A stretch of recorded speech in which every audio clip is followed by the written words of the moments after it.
TC মাছ আৰু পানীলাও আৰু এইটো আমি কেনেকৈ বনাও আপোনালোকে চাই থাকক।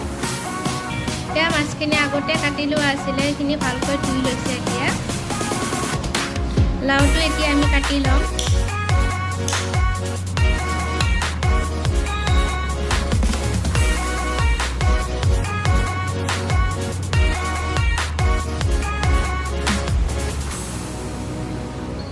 এইটো আমি এতিয়া দীঘল দীঘলকৈ কাটি ল'ম।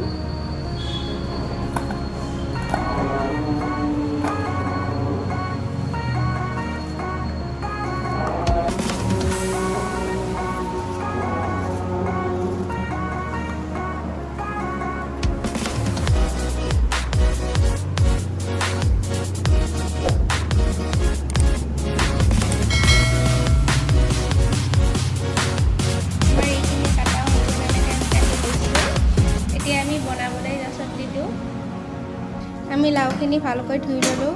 এতিয়া আমি মাছখিনি ফ্ৰাই কৰি ল'ম। আমি মাছখিনি হালধি নিমখেৰে সানি অকণমান ফ্ৰাই কৰি ল'ম। এতিয়া মাছ ফ্ৰাই কৰিবলৈ আমি অইলখিনি আগতে বহাই দিছিলোঁ। অইলখিনি গৰম হৈ গ'ল, ইয়াতে মাছখিনি দি ফ্ৰাই কৰি ল'ম।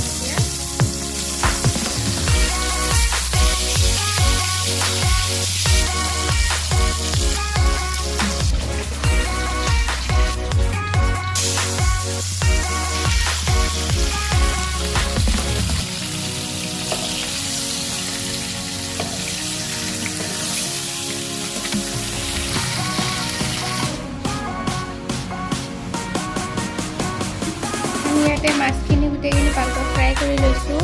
আমি কেৰাহীটো বহাই দিছিলোঁ, কেৰাহীটো গৰম হৈ গ'ল, ইয়াতে অইলখিনি দি আছোঁ। আমি আজি এই চব্জিটো কম মছলাৰে বনাম, পানীলাও আৰু মাছৰ চব্জি। অইলখিনি গৰম হৈ গ'ল, পিঁয়াজখিনি দি দিলোঁ। পিঁয়াজখিনি ভালকৈ ফ্ৰাই কৰি ল'ম। পিঁয়াজখিনি ভাজা হৈ গ'লে ইয়াতে সোৱাদ অনুসাৰে নিমখ দি দিম, হাফ চামুচ হালধিৰ গুড়া, এচামুচ জলকীয়াৰ গুড়া,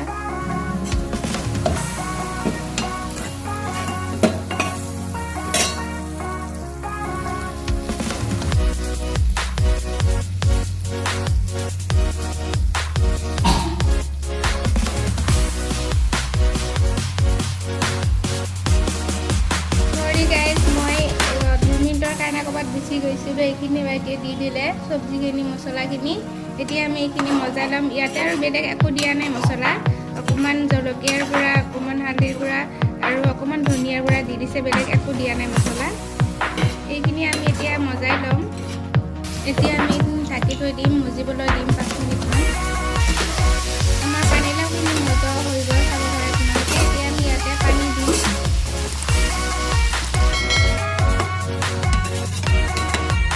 আমি ঢাকি থৈ দি আছোঁ। 10 মিনিটমান পিছত এইটো সিজি গ'লে আমি মাছখিনি ইয়াতে ওপৰতে দি দিম।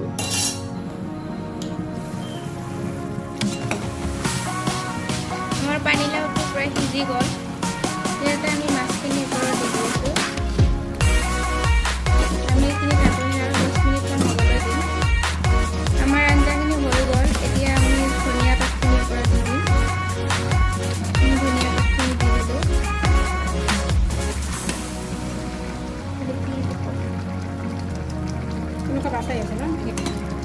আমাৰ চব্জিটো হৈ গ'ল। এতিয়া আমি এইটো অফ কৰি দিম গেছটো। এতিয়া তুলি ল'ম আমি চব্জিখিনি।